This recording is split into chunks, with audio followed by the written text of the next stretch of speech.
Hello everyone, I welcome you all on Vipedia. So मेरा name है Deepali Kakkar and as you all know कि मैं आपके लिए नाबार्ड ग्रेड ए एग्जाम के जनरल अवेयरनेस के करंट अफेयर बेस्ड सेशंस लेकर आती हूँ। ठीक है, तो ऑलरेडी हम जुलाई को कम्प्लीटली कवर कर चुके हैं। जो भी इंपॉर्टेंट हमारे करंट अफेयर्स थे, आज हमारा अगस्त का लास्ट सेशन होगा, सेशन नंबर 4। ठीक है, एंड इन सेशंस के थ्रू हम क्या कर रहे हैं, जो भी हमारे इंपॉर्टेंट चीज़ें हैं उनको एक साथ रिवाइज कर रहे हैं। बहुत ही इंपॉर्टेंट ये सेशन आपके लिए रहने वाला है। आपको बहुत ध्यान से जो है सेशंस को सुनना है, सो दैट जैसे 2 साल से विपीडिया बहुत अच्छे रिजल्ट्स लेके आ रहा है, आपके सामने है, ऐसे ही आप भी नेक्स्ट टाइम इस लिस्ट में अपना नेम लेके आए नाबार्ड ग्रेड ए के ऑफिसर के तौर पे। ठीक है जी। सो उसके लिए हम अभी आपको क्या प्रोवाइड कर रहे हैं, ASI ERD। ठीक है, ESI एंड ARD दो ऐसे सब्जेक्ट्स हैं जिनको लेके बच्चे काफ़ी ज़्यादा जो है फियर में रहते हैं। ठीक है, कि ARD क्योंकि मैं उस बैकग्राउंड से नहीं हूँ, एग्रीकल्चर बैकग्राउंड से नहीं हूँ, तो उसे कैसे कवर करूँगा। ठीक है, so we have brought you a module course so that जो प्रॉब्लम है उसको टारगेट किया जाए। ठीक है, you not need to waste your time, as we all know कि एग्जाम में भी इतना कम टाइम रहता है, तो टाइम को सेव करना भी बहुत इंपॉर्टेंट है।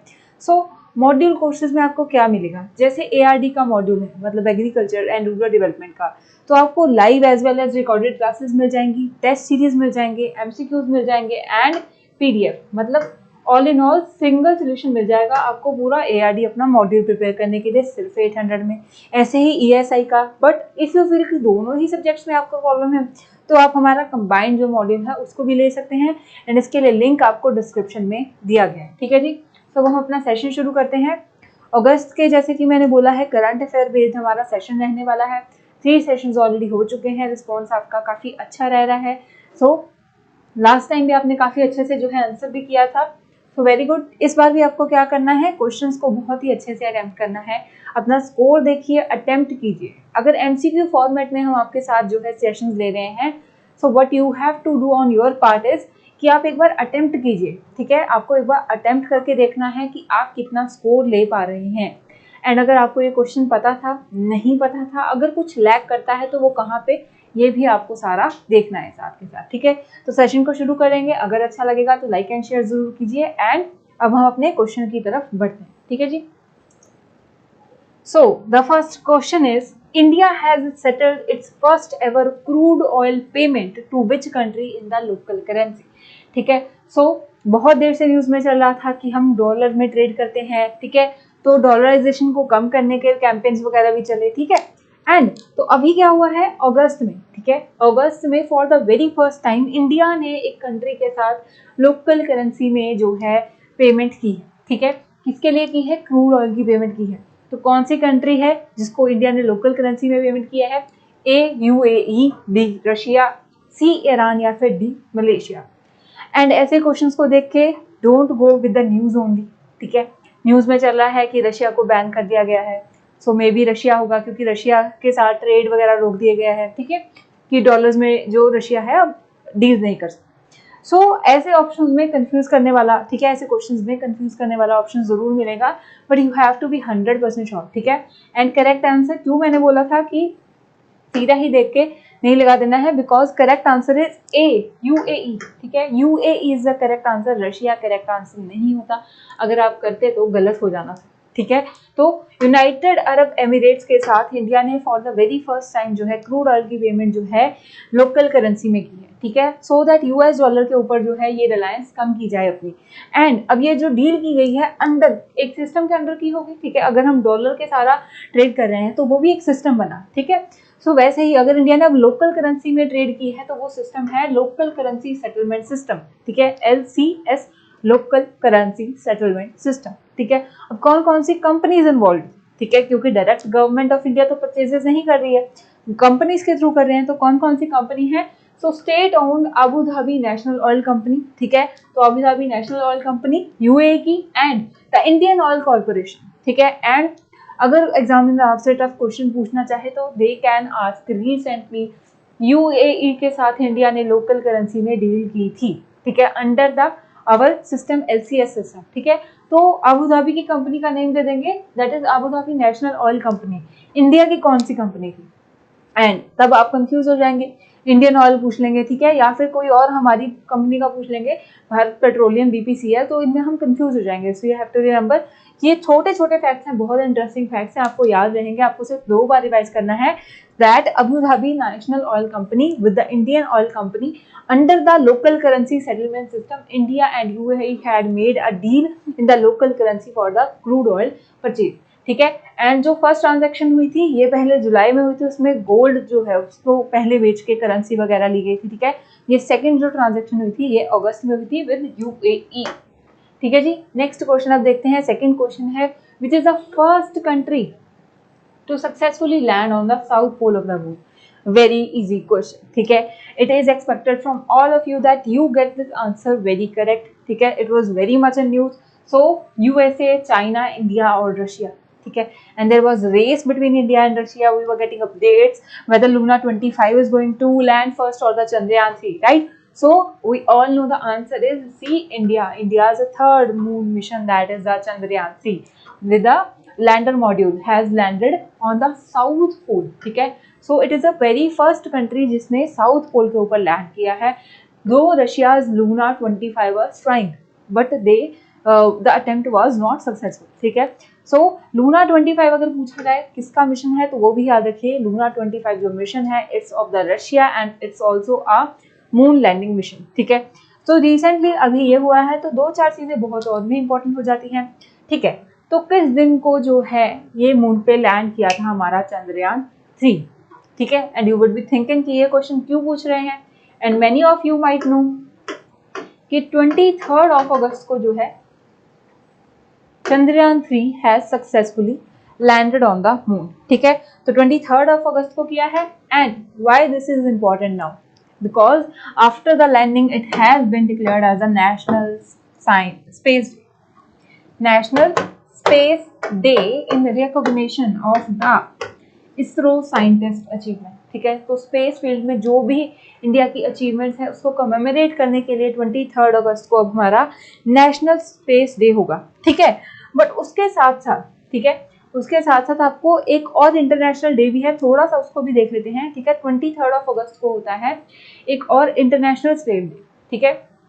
सो यूएन का, ठीक है, international day on the remission of the slave trade, ऐसे करके नेम है यूएन का, international day on the remission of the slave trade, ठीक है। तो वो भी जो है 23 अगस्त को ही होता है। बट हमारे लिए सबसे इंपॉर्टेंट है नेशनल स्पेस डे, ठीक है, जो कि 23 डे को मनाया जाएगा। साउथ पोल पे इंडिया ने लैंडिंग की है, फर्स्ट कंट्री बन गई है थ्रू चंद्रयान 3। रशिया का लूना 25 था। It is also a moon mission, ये भी याद रखेंगे, अगर बहुत ही इजी क्वेश्चन हो जाएगा अगर ऐसा क्वेश्चन पूछ लेंगे, ठीक है। एंड अभी तक कितनी कंट्रीज जो हैं मून पे सक्सेसफुली लैंड कर चुकी हैं, ठीक है। सो अभी तक जो है टोटल 4 कंट्रीज, ठीक है। अब कौन कौन सी 4 कंट्रीज हैं, जैसे कि यूएसए हो गया, ठीक है, रशिया हो गया, इंडिया हो गया, ये कुछ प्रोमिनेंट कंट्रीज हैं जिन्होंने लैंडिंग की है। याद रखेंगे कि इंडिया 4th कंट्री है लैंडिंग के पॉइंट ऑफ व्यू से, बट साउथ पोल पे लैंड करने वाली वेरी फर्स्ट कंट्री ही बनी है, ठीक है। And first to reach on the uncharted south pole, ठीक है जी, क्लियर है। नेक्स्ट क्वेश्चन अब हम देखेंगे, थर्ड क्वेश्चन है, ठीक है। Third question defence point of view से एक इंपॉर्टेंट क्वेश्चन मान सकते हैं। विच कंट्री हैज रिसेंटली, ठीक है, तो अगस्त में ही it has signed an MOU, memorandum of understanding, with the government of India for an open sky policy.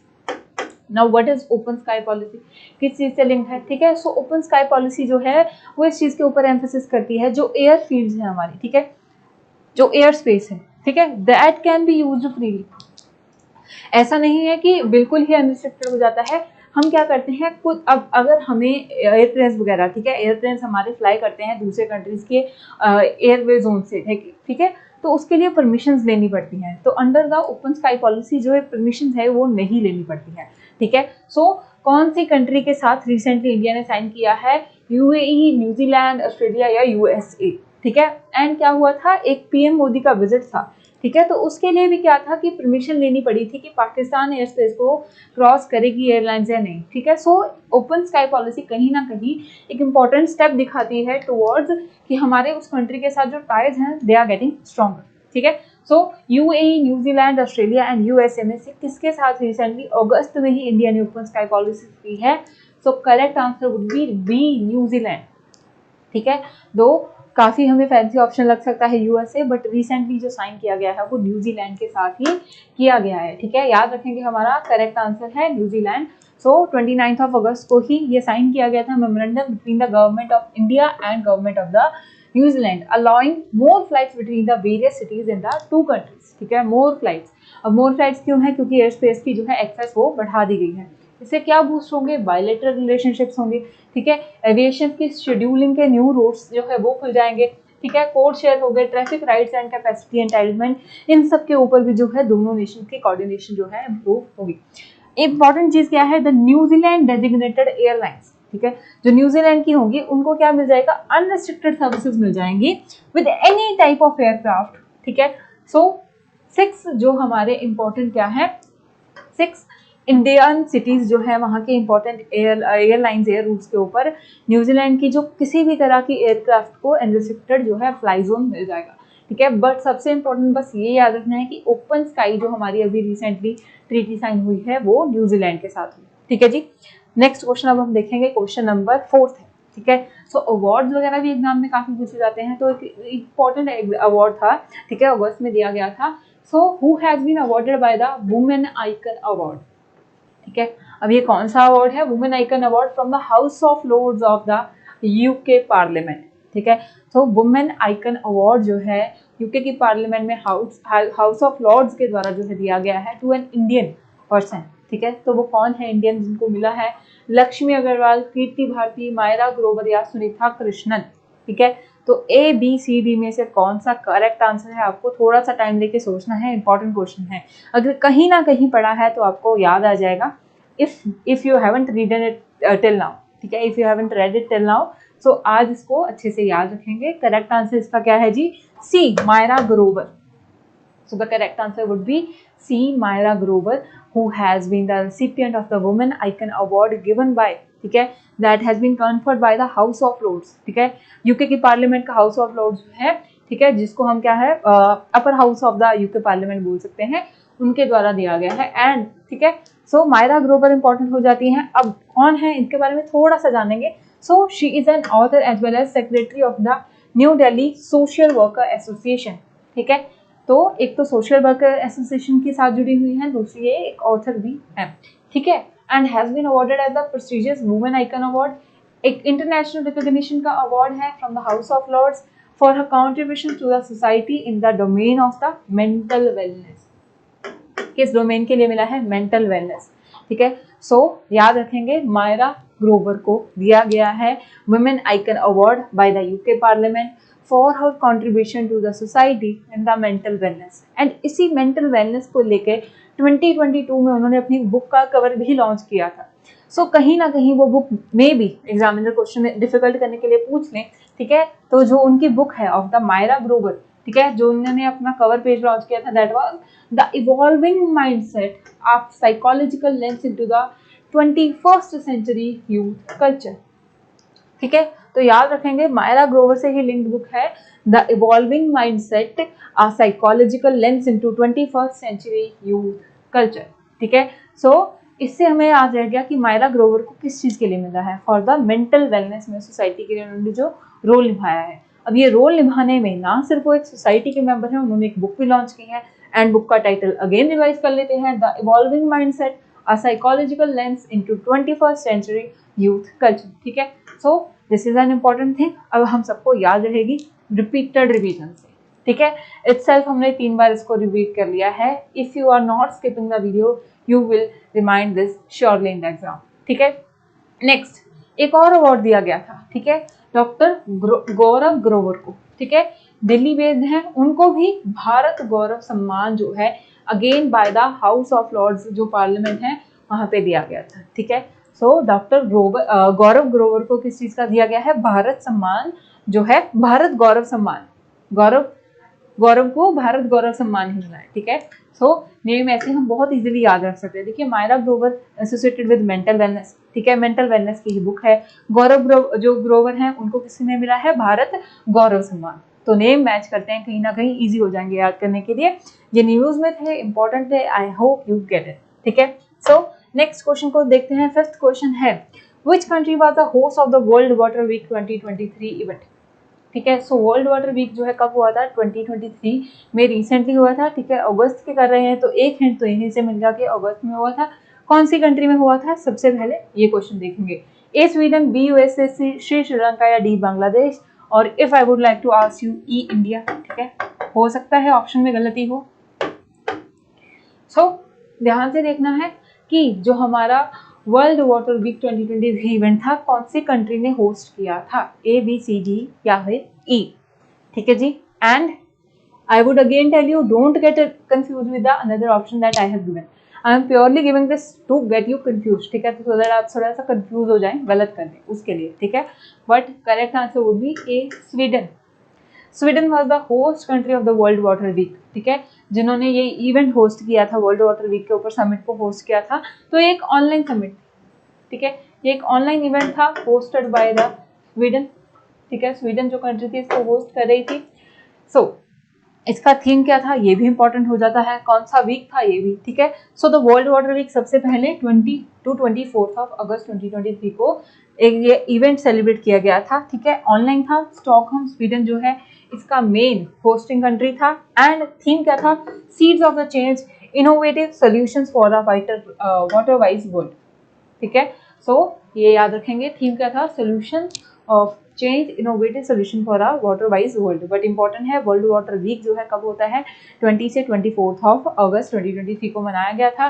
ठीक है, इंडिया की तरफ से national mission for the clean Ganga के रिसेंटली जो डायरेक्टर जनरल हैं उन्होंने भी इसमें पार्टिसिपेट किया था। ठीक है, एंड जो सेशन था, ठीक है, जिस सेशन में उन्होंने पार्टिसिपेट किया था उसका title is not that important, but world water week याद रखना है, उसका थीम याद रखेंगे। एट स्टॉकहोम में स्वीडन बेस्ड ये इवेंट ऑर्गेनाइज था, ऑनलाइन था। This is very much important. ठीक है, नेक्स्ट क्वेश्चन देखिए, 6th क्वेश्चन है, India's first e director important Prima ET1111, ठीक है, is developed by which of the following institution. So India has now launch this first indigenous E director also, indigenously develop. ठीक है, India में ही develop किया गया ई director है, name क्या है, प्राइमा ET11। ठीक है, सो कौन सी इंस्टीट्यूशन ने डेवलप किया है, Larsen and turbo, DRDO, CSIR या फिर IIT मद्रास। ठीक है, सो याद रखेंगे, क्योंकि एग्रीकल्चर में क्या है, इनोवेशन लेके आनी है, AI को जो है इंक्लूड करना है, डेवलपमेंट करनी है, as well as sustainable development goals को भी देखना है, हमें जो अपना इमिशन क्राइसिस है उसको भी कंट्रोल करना है। सो एक हमारा ई ट्रैक्टर जो है एग्रीकल्चर से जुड़ी हुई इंपॉर्टेंट डेवलपमेंट बन जाती है। बहुत ही इजी क्वेश्चन है। ठीक है, इजी भी है, इंपॉर्टेंट भी है। सो इमेज भी मैंने इंक्लूड की थी आपके लिए, पहले आंसर देख लेते हैं। सो रिसेंटली, ठीक है, first indigenously developed e tractor has been developed by the CSIR। ठीक है, CSIR द्वारा डेवलप किया गया है। तो ये मैं इमेज आपको दिखाना चाहती थी, CSIR। ठीक है, ऊपर ही नेम लिखा गया है, I hope it is readable to you. इस पे लिखा गया है CSIR Prima ET11 EV which reflects it electronic vehicle है। ये एक इलेक्ट्रॉनिक जो है हमारा क्या है, ट्रैक्टर है। ठीक है, सो करेक्ट आंसर हमारा हो जाता है इसमें भी C, CSIR के CMERE, that is the central manufacturing engineering research institute. ठीक है, central manufacturing engineering research institute जो है दुर्गापुर का, इसने मेन जो है इसमें अपनी डेवलपमेंट का रोल निभाया है। सीधा सीधा आएगा CSIR। इन केस आगे पूछने देंगे CSIR की कौन सी institution, that would be a very tough question. इतना पूछेंगे नहीं, CSIR को याद रखेंगे। But if they ask, we know Central Mechanical Engineering Research Institute has played an important role in the development of the Prima ET11 electronic tractor। ठीक है, and जो ये भी मशीन है ये लॉन्च किसने की थी, union minister of the state for the science and the technology doctor Jitendra Singh. ठीक है, अलॉन्ग विद अ बुक। ठीक है, एक और बुक भी उन्होंने साथ में लॉन्च की थी जिसमें CSIR की जो है इंपॉर्टेंट इनोवेशंस को रिफ्लेक्ट किया गया था। सो this is very important innovation. ठीक है, सो इसको भी याद रखेंगे। अभी हम अपना नेक्स्ट क्वेश्चन देखते हैं, ट्रैक्टर से अभी इजीली याद भी रहेगा हमें। ठीक है, सो NBRI NAMO 108 which has been developed by CSIR NBRI is a variety of। ठीक है, तो जैसे मैंने अभी बताया कि उन्होंने अपनी एक बुक भी लॉन्च की थी जिसमें उन्होंने मेंशन किया था ऑफ द CSIR की जो भी इनोवेशंस हुई हैं, ठीक है, अचीवमेंट्स हुई हैं। सो this is one of the achievement only of the CSIR NBRI। ठीक है, तो सिंपल सा नेम है NBRI का NAMO 108 जो है ये किस चीज की वैरायटी है। ठीक है, option A is cotton, B lotus, C rice या D मैंगो। ठीक है, सो ABCD में से क्या करेक्ट आंसर है, बहुत इजी है। If you are following your news, अगर नहीं फॉलो कर रहे अभी याद रहेगा, NAMO 108 is a variety of lotus. ठीक है, सो अब ये जब लॉन्च किया गया था, ठीक है, तो ये लॉन्च किया गया था, it was dedicated to the nation, right. And अब इसकी स्पेशलिटी क्या है उसकी बात करते हैं। सो इट लोटस के हैं 108 पेटल्स, ठीक है, and it can Bloom any time in year, साल में किसी भी टाइम ये ब्लूम कर सकता है। 108 पेटल्स हैं एंड जेनेटिकली मॉडिफाइड बन जाता है हमारा ये जो NBRI नमो 108 लोटस, ठीक है। So it has been developed by the CSIRI national botanical research institute based in the Lucknow, ठीक है। तो नमो 108 लोटस हर कोई करके जाएगा। एक और चीज है that you will not skip is that is NBRI निहार, ठीक है, नेशनल बायोटेक रिसर्च इंस्टीट्यूट की ही एक और वैरायटी है निहार। अब निहार किस चीज की है, ठीक है, so it is a variety of aloe vera, it is a variant of aloe vera resistant to fungal and bacterial disease, but the main feature is इसकी जो यील्ड होगी, ठीक है। सो हम क्यों इतनी अपनी बोलिए जेनेटिकली मॉडिफाइड कर रहे हैं चीजों को, ठीक है, so that they are bacteria resistant, उनको डिजीजेस ना हो, ठीक है, उनके यील्ड इंप्रूव हो जाए, या फिर उनमें क्या है कोई माइक्रो न्यूट्रिएंट इंप्रूव करना है। अब नमो 108 का वी नो की एक पेटल है, all the year along Bloom करेगा, राइट। सो निहार जो है किसकी वेराइटी है, आप अच्छे से याद रखिए, निहार, ठीक है, NBRI की ही निहार जो वेराइटी है that is of the aloe vera. Again fungal resistance तो है ही इसमें, ठीक है, बैक्टीरिया प्रोटेक्शन भी है, बट उसके साथ साथ it will also increase the yield, ठीक है। तो यील्ड जो है वो 2.5 गुना बढ़ जाएगी, ठीक है, ऑफ द जेल। एलोवेरा क्यों हम प्लांट क्यों यूज करते हैं, हमारे घरों में लगा होता है for the gel of it only, ठीक है, तो उसकी जेल जो है उसकी यील्ड इंप्रूव हो जाएगी थ्रू द NBRI निहार। अब क्वेश्चन अगर पूछा जाए what is NBRI Nihar, you should know that is the aloe vera, ठीक है, developed by the CSIR, right, very important. Next question अब हम देखेंगे।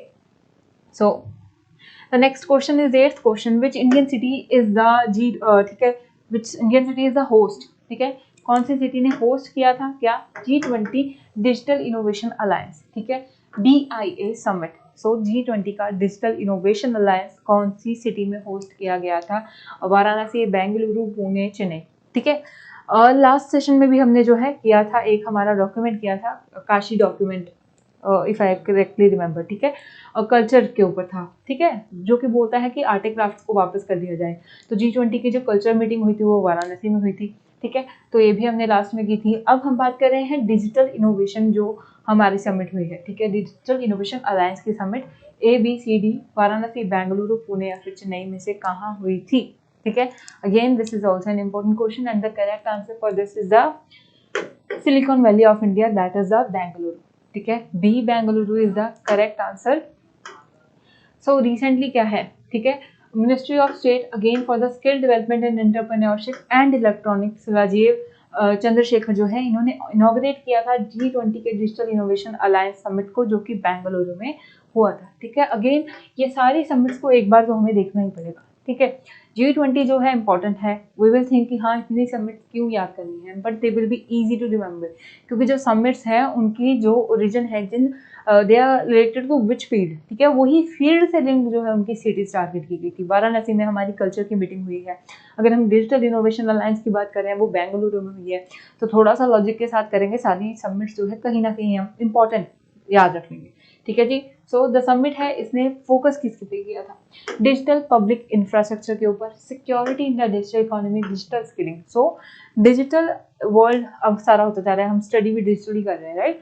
सो इन सभी में हमारी प्रोटेक्शन भी करनी है डाटा की, इंफ्रास्ट्रक्चर भी चाहिए सो दैट और से ज़्यादा लोग जो है एक्सेस कर पाएँ, ठीक है, सिक्योरिटी होनी चाहिए, डिजिटल स्किल्स होनी चाहिए। अब किसी के पास स्किल्स होंगी ओनली देन ही will be able to reach to you, right. So इन सब के ऊपर जो है ये अलायंस ने सबमिट की थी in Bengaluru, and as part of the India present थी, इंडिया ने एक स्टार्टअप हब जो है under the ministry of electronics and information technology जो है स्टार्टअप हब भी जो है लॉन्च किया था। सो ये उसी जो है हमारे लॉन्च का भी पार्ट, ठीक है जी, मेन समिट थी, याद रखेंगे। नेक्स्ट क्वेश्चन अब देखिए। सो क्वेश्चन नंबर 9, ठीक है, again a very important question historically, ठीक है, मातंगनी हाजरा, ठीक है, जो कि क्या है, इनको बूढ़ी गांधी, गांधी बूढ़ी भी बोलते हैं ऑफ बंगाल, ठीक है। सो गांधी बूढ़ी ऑफ बंगाल बोलते हैं मातंगनी हजारा को, who was seen as being was a woman of freedom fighter from which state, ठीक है। So out of curiosity of telling you more, I have already told you answer. Still we will try. Option A is Assam, B West Bengal, C Karnataka या D Odisha, ठीक है। So I hope you will get your, you have got your answer till now. ABCD में से correct answer हमारा है B, waste Bengal. ठीक है, as I have said कि मातंगनी हजारा जो है इनको गांधी बुढ़ी ऑफ बंगाल भी बोलते हैं। ठीक है, तो इन्होंने क्या किया था, फर्स्ट ही was follower of the Mahatma Gandhi principle. ठीक है, she was follower of the Mahatma Gandhi principle and she participated in the civil disobedience movement. ठीक है, स्पेशली इन द साल सत्याग्रह। ठीक है, शी वॉज 73। ठीक है, तो इसलिए उनको बूढ़ी गांधी बोलते हैं। She was 73, she held high the flag of India and she was shot by the 3 bullets. ठीक है, तो जो है वो शहीद हो गई थी सिविल डिसोबीडियंस मूवमेंट में पार्ट लेते हुए। ठीक है जी। सो मातंगनी हजारा का अगर नेम पूछा जाए कि किस हमारे किस मेन मूवमेंट के साथ एसोसिएटेड है या who is known as the Gandhi Buri of specifically Bengal, सो याद रखिएगा मातंगनी हजारा। और उनके साथ साथ, ठीक है, अब ये न्यूज़ में क्या था, तो रिसेंटली द्रौपदी मुर्मू जो हमारी प्रेसिडेंट है, राइट, उन्होंने क्या किया था, in the eve of independence day के जो स्पीच है उसमें tribute to the women of freedom fighter जो है, ठीक है, इंडिया की फ्रीडम फाइटर जो वुमेन थे उनको रिकॉग्नाइज करते हुए, उनके एफर्ट्स को उनको याद करते हुए मातंगनी हजारा के साथ साथ कनकलता बरुआ का नाम लिया था। ठीक है, एंड कनकलता बरुआ जो है she was also a freedom fighter and was only 17 when she was dead while protesting against the Britishers. ठीक है, तो ये दोनों चीज़ें याद हैं, इनको भी याद रखेंगे। ठीक है जी। नेक्स्ट क्वेश्चन देखिए, 10th क्वेश्चन है। So Reliance Jio recently completed the work related to connecting which country with a high speed optic fibre cable. अब हमने स्टार्टअप हब जो है, ठीक है, G20 में क्यों लेकर आए थे? So the reason was that we want the business to develop. ठीक है, B20 की समिट भी हुई थी हमारी, एक क्या मोटिव था कि जो बिजनेस है वो सारे जुड़ के काम करें। ठीक है, तो ऐसा ही एक इनिशिएटिव रिलायंस ने लिया। अब क्या है, इंडिया के साथ किसी और देश की कनेक्टिविटी इंश्योर की है through the high speed optic fibre cable. तो कौन सी कंट्री के साथ ये कनेक्ट किया है रिलायंस जियो ने? A Cambodia, B Maldives, C Indonesia, D Sri. ठीक है, सो ये भी एक इम्पॉर्टेंट हमारा करंट अफेयर का पार्ट था कि रिलायंस ने रिसेंटली किस कंट्री के साथ इंडिया का high speed optic fibre cable network complete किया है, ए बी सी या फिर डी। ठीक है, this is very much important question. ठीक है, एंड इसका जो करेक्ट आंसर है दैट इज मालदीव्स। ठीक है, so Indian telecommunication major we all know Reliance Jio, ठीक है, has connected the Maldives with the India. So ceremony क्या हुई थी, अभी मालदीव्स में हुई थी। ठीक है, ocean connect Maldives India Asia express. ठीक है, सो अगर कहीं भी आ जाए what is OCMIAX, ocean connect Maldives India Asia express, इस फुल फॉर्म को याद रखेंगे, विच is the submarine cable system. Submarine ocean के नीचे से ये केबल सिस्टम जो है वो पास करता है। ठीक है, the IAX that is the Indian जो एक्सप्रेस केबल सिस्टम है, मुंबई से शुरू होता है, कनेक्ट करता है सिंगापुर को, ठीक है, with the branches landing in India, Malaysia as well as Thailand. ठीक है, तो मुंबई से शुरू होकर जो है सिंगापुर तक कनेक्ट करता है, और जो उसके कुछ ब्रांचेस हैं वो इंडिया के बाद मलेशिया एंड थाईलैंड तक भी हैं। ठीक है, सो मेन जो है कंट्री याद रखेंगे, और जो मेन कनेक्शन है हमारा इंडिया एंड सिंगापुर का, ये भी एक इम्पॉर्टेंट चीज़ है। जो ब्रांचेस कहाँ तक है हमारी, Malaysia as well as Thailand तक। एंड जो हमारा इनिशिएटिव था रिलायंस का, that is the connect Maldives, ocean connect Maldives India Asia express. ठीक है, ये इंपॉर्टेंट सबमरीन सिस्टम है, ये भी इंपॉर्टेंट क्वेश्चन है, याद रखेंगे। नेक्स्ट क्वेश्चन देखते हैं जी, 11th क्वेश्चन है। ऑलरेडी हमने मिलिट्री एक्सरसाइजेस के ऊपर 2 सेशन स्पेसिफिकली लिए थे। ठीक है, बट अगस्त में अगर कोई हमारी इंपॉर्टेंट और एक्सरसाइज होगी तो उसे भी रिवाइज करना इंपॉर्टेंट है। सो क्वेश्चन इज जायद तलवार 2023, जायद तलवार 2023 जो एक्सरसाइज है ये किसने होस्ट की थी? Was hosted by which of the following nation? Iran, Israel, UAE या फिर ओमान। ठीक है, ABCD में से क्या है करेक्ट आंसर, आपको बताना है, ईरान, इजराइल, UAE या फिर ईरान। ठीक है, सो जायद तलवार जो एक्सरसाइज है it is an bilateral naval exercise. ठीक है, क्या है, बाइलेटरल है मतलब कि 2 नेशंस इन्वॉल्व हैं, नेवल है मतलब कि नेवी की है। अब 2 नेशन कौन कौन से हैं? First is R India. ठीक है, पहला हो गया हमारा इंडिया, दूसरा हो गया जी UAE। So the correct answer would be C. ठीक है, करेक्ट आंसर क्या हो गया हमारा? C. So the bilateral naval exercise Zayed Talwar. ठीक है, तलवार से हमें लग सकता है कि मे बी ये आर्मी की हो, बट याद रखेंगे नेवल एक्सरसाइज है। इंट्रोपरेबिलिटी, साइनर्जी को बढ़ाएगा in the Indian navy and the UAE। अब इंडिया की तरफ से कौन कौन से शिप वेसल्स इसमें पार्टिसिपेट किया था? सो INS विशाखापट्टनम एंड त्रिकंड ठीक है, ये दोनों दुबई पहुंचे थे इस बायलेटरल दिन में पार्टिसिपेट करने के लिए। उसके साथ साथ quick revision exercise desert flag की, जो एयरफोर्स की एक्सरसाइज है, ये भी इंडिया यूएई के साथ कंडक्ट करता है। इंडिया और यूएई की बाइलेट एक्सरसाइज होती है, ठीक है, again which is a naval exercise. And desert eagle जो है ये भी एयरफोर्स की एक्सरसाइज है, ठीक है। तो ये सारी यूएई के साथ होती है इंडिया की, desert flag, desert eagle and India UAE bilateral, ठीक है। उसके साथ साथ जायद तलवार। तो ये चार ही इंपॉर्टेंट है, इनको अपने नोट्स में नोट डाउन कर लीजिए, ठीक है जी। सो नेक्स्ट क्वेश्चन देखते हैं हमारा 12th क्वेश्चन है, which city is the host of the national conference on the Nalanda Buddhism, ठीक है। तो national conference on Nalanda Buddhism जो है इट एम्फसाइजेस, ठीक है, एक चीज है कि नालंदा बुद्धिज्म का जो कंसेप्ट है उसको और पॉपुलराइज किया जाए, उस पर एम्फसाइज किया जाए। सो कौन सी सिटी में ये होस्ट की गई थी, गुवाहाटी, पटना, ले या फिर शिलोंग, ठीक है। National conference on the Nalanda Buddhism जो है कौन सी सिटी में होस्ट की गई थी, ऑप्शन ए, बी, सी या डी, ठीक है। जल्दी से आपको सोचना है, what do you think is the correct answer according to you, ठीक है जी। So correct answer would be C, ठीक है, ले। I hope I am not rushing into the things. Okay, if you feel like I am rushing into, maybe you can pause your video and attempt it yourself once. ठीक है, खुद से try करना is very important so that you can understand how much you have got your hold on the current affairs. Right? So the correct answer would be C, ले, ठीक है। तो ले में जो है हमारा Himalayan council, Indian Himalayan council of the Nalanda Buddhism tradition जो है इसने होस्ट की थी नालंदा बुद्धिज्म के ऊपर हमारी कॉन्फ्रेंस, ठीक है। ये एक नेशनल कॉन्फ्रेंस थी ऑन द नालंदा बुद्धिज्म। इसके 3 मेन टॉपिक, ठीक है। अब ये टॉपिक कौन कौन से थे, जस्ट थोड़ा सा और इन साइड में जाएंगे सो दैट चीजें याद रखें। नेशनल कॉन्फ्रेंस हुई कहाँ पे थी, लेह में, ठीक है, लेह में हुई थी national conference on the Nalanda Buddhism. First origin देखना है नालंदा बुद्धिज्म का, ठीक है, following by the parts of the, उनके जो मास्टर्स हैं उनको। सेकंड, हिस्ट्री फिलोसफी को समझना है by 4 prominent tradition, that is the नियम, सक्य, कग्युड एंड जिल, ठीक है। So may be pronunciation again would be wrong. तो मेनली हमें क्या देखना है कि पहले उन्होंने ओरिजिन की बात की है, दूसरी उन्होंने हिस्ट्री एंड फिलोसफी की बात की है, थर्ड बात की है चैलेंजेस एंड रिस्पॉन्सेज जो भी नालंदा बुद्धिज्म देख रहा है अभी 21st सेंचुरी में। तो उसके सिंपल है, national conference on the Nalanda Buddhism held in ले, ठीक है।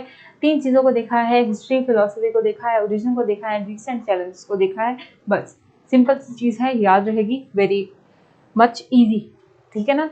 नेक्स्ट क्वेश्चन देखते हैं, 13 क्वेश्चन है, what is the name of the national institute of industrial engineering, what is the new name.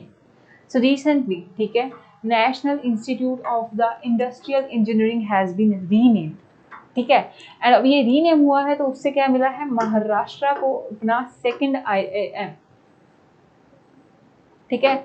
Option से देख सकते हैं, सारे ही IIM हैं, IIM मुंबई, IIM थाने, IIM पुणे या फिर IIT थाने, ठीक है। But as I have given you hint कि IIM मिला है, ठीक है।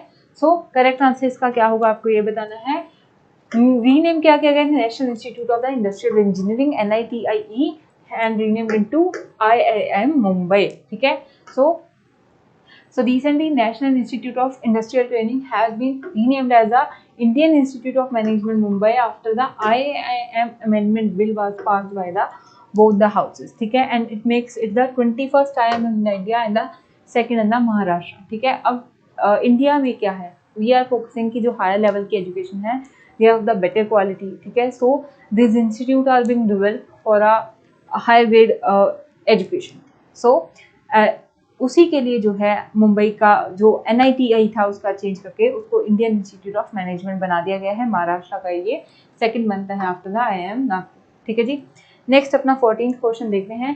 तो रिसेंटली एक एंशिएंट जो है साइट है, ठीक है, वो न्यूज में थी, क्यों, क्रिस्टल क्वार्ट्ज वेइंग यूनिट, ठीक है। The crystal quartz weighing unit of the Asian times has been discovered, ठीक है। तो उसी के ऊपर क्वेश्चन है, an ancient crystal quartz weighing unit has been found in which of the archaeological site in India, ठीक है। कौन सी आर्कियोलॉजिकल साइट में मिला है एक crystal quartz weighing unit, Hampi, Keeladi, Dholavira या फिर लोथल, A, B, C या फिर D, ठीक है।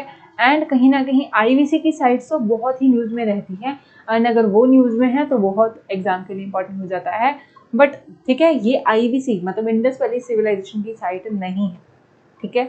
जो क्रिस्टल क्वार्ट्ज वेइंग यूनिट मिला है ये हमें आईवीसी की साइट से नहीं मिला है, ये तमिलनाडु की एक इम्पोर्टेंट आर्कियोलॉजिकल साइट से मिला है and the correct answer would be B Keeladi. ठीक है जी, यही सबसे इम्पोर्टेंट चीज़ है जो हमें याद रखनी है। पूछा जाएगा कि रिसेंटली कौन सी साइट न्यूज में थी due to finding of a crystal quartz weighing unit. ठीक है, so the archaeologist has excavated, ठीक है, एक मदुराई तमिलनाडु में क्रिस्टल क्वार्ट्ज वेइंग यूनिट जो कि संगम पीरियड को बिलोंग करता है। ठीक है, एंड जो ये this is the first find since the start of the Keeladi exhibition in 2014। ठीक है, this is the first find. 2014 से इस साइट के ऊपर जो एक्सप्लोरेशन चल रही है, ये सबसे इम्पोर्टेंट अभी तक जो डिस्कवरी है की गई है। ठीक है, तो क्रिस्टल क्वार्ट्ज वेइंग यूनिट जो है वो केलाडी एक्सहिबिशन से आपको मिला है, जो कि तमिलनाडु में है, एक इम्पोर्टेंट आर्कियोलॉजिकल साइट है एंड ये जो यूनिट है it belongs to the Sangam period. ठीक है जी, so this is important, you have to remember. ठीक है जी, 15th क्वेश्चन देखिए, still unprepared report, still unprepared report released by the risk horizons is related to which of the following concern। तो किस concern से जुड़ी हुई है still unprepared report? Cyclone disaster management से, क्लाइमेट रिस्क से, सस्टेनेबल डेवलपमेंट गोल्स की achievement से, या फिर नन ऑफ द अबव। तो एक बड़ी अच्छी हेडिंग है स्टिल अनप्रिपेयर्ड, कि हम अभी भी तैयार नहीं हैं। ठीक है, रिपोर्ट किसने रिलीज की है? बेंगलुरु बेस्ड रिस्क होराइजन जो है इंस्टीट्यूट है।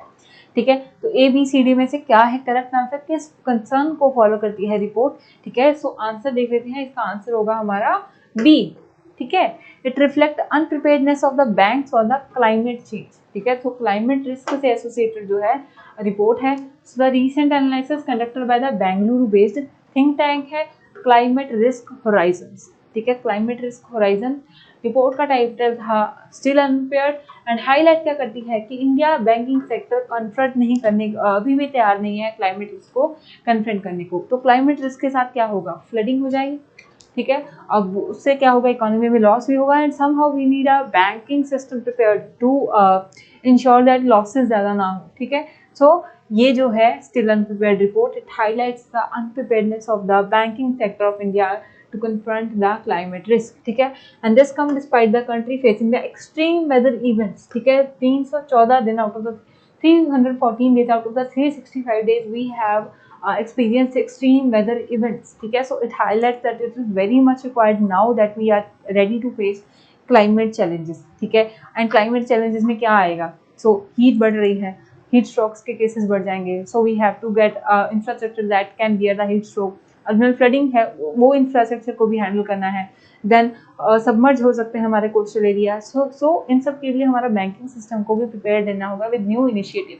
So the analysis ranks the bank on the several criteria including fossil fuel explosion policy, emission disclosures, ठीक है, क्लाइमेट सिनेरियो एनालिसिस या फिर नेट जीरो टारगेट। ठीक है, बहुत ही बेसिक चीज़ों की इसमें बात हमने देख ली है कि फॉसिल फ्यूल को कब हम बंद कर रहे हैं, हमारी एमिशंस कितने आ रहे हैं, क्लाइमेट सिनेरियो की एनालिसिस कर रहे हैं या नहीं, या नेट जीरो का टारगेट कोई बैंक कर रहा है या नहीं, because the bank has to also lead by the example. ठीक है, तो याद रखेंगे कि ये रिपोर्ट जो है ये इंपॉर्टेंट रिपोर्ट बेंगलुरु में ही release, Bengaluru based think tank जो है क्लाइमेट रिस्क होराइजन से still unprepared based on the Indian banking system is unprepared to face the climate risk जो है रिलीज की गई। ठीक है जी, नेक्स्ट अब हम क्वेश्चन देखते हैं। 16th क्वेश्चन है, वेरी मच इंपॉर्टेंट क्वेश्चन है, नेशनल स्पोर्ट्स डे। ठीक है, इजियर वन। ठीक है, सो नेशनल स्पोर्ट्स डे कब ऑब्जर्व किया गया था? 28 अगस्त, 29, 27 या 26।